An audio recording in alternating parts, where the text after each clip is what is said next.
Kalau SDM sih mungkin kayak kita kegiatan-kegiatan biasa aja kali ya. Indonesia merupakan negara dengan penduduk ketiga terbesar di dunia.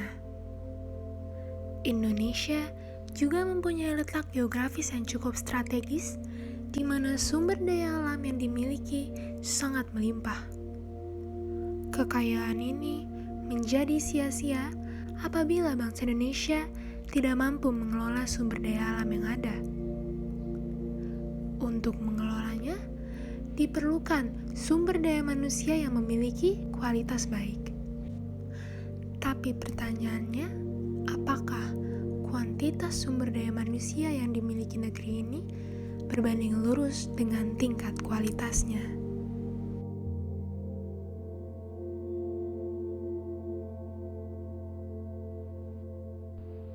Produktivitas kita pada bidang teknologi masih sangat rendah. Kita cenderung menjadi konsumen dibandingkan menjadi produsen. Hal ini menunjukkan kualitas sumber daya manusia di Indonesia sangatlah rendah. Untuk mengatasi rendahnya kualitas sumber daya manusia yang ada di Indonesia, diperlukan pemerataan penguasaan teknologi, kualitas pendidikan, dan manajemen pendidikan di Indonesia. Minimalnya fasilitas pendidikan serta buruknya manajemen pendidikan terutama di daerah-daerah terpencil yang cenderung diabaikan, menyebabkan tidak terciptanya pemerataan. Di sanalah peran kita untuk memajukan sumber daya manusia, banyak informasi, pengetahuan, dan pengalaman baru yang kita dapatkan di masa kuliah yang dapat kita bagikan ke semua lapisan masyarakat.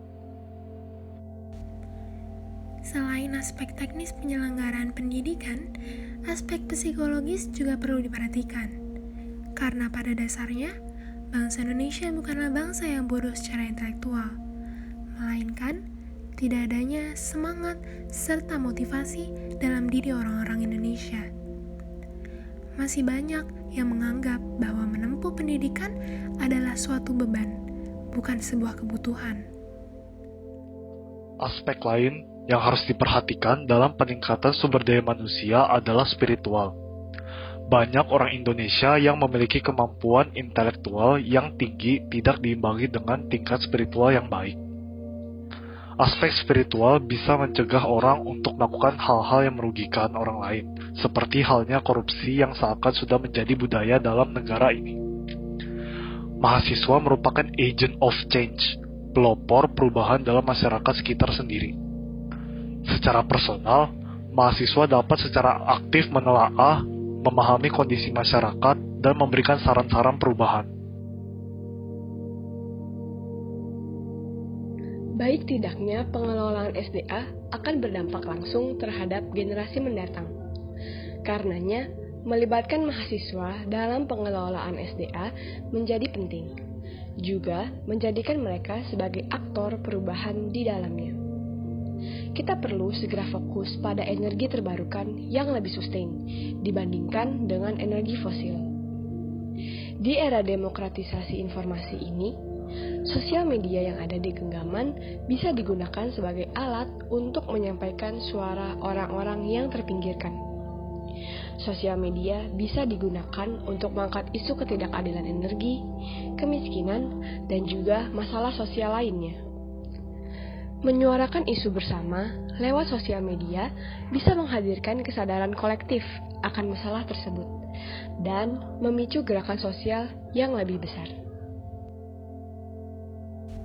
Pada akhirnya, kesimpulan yang didapatkan adalah peningkatan sumber daya manusia tidak hanya dilakukan dari segi teknis penyelenggaraan pendidikan, tetapi dari segi psikologis dengan membangun lingkungan yang edukatif agar terciptanya motivasi belajar. Dari segi spiritual sebagai pengontrol diri dan memperkuat spesifikasi bidang keilmuan. Apabila hal-hal tersebut dijalankan dan dilakukan dengan baik, maka sumber daya manusia Indonesia akan bisa tumbuh dan bersaing dengan negara-negara maju lain. Banyak hal yang dapat kita lakukan sebagai agent of change untuk memajukan nasib Indonesia bukan hanya dalam bidang sumber daya manusia, melainkan juga dalam meningkatkan sumber daya alam yang telah terdapat dalam diri Indonesia. Karena kita mahasiswa.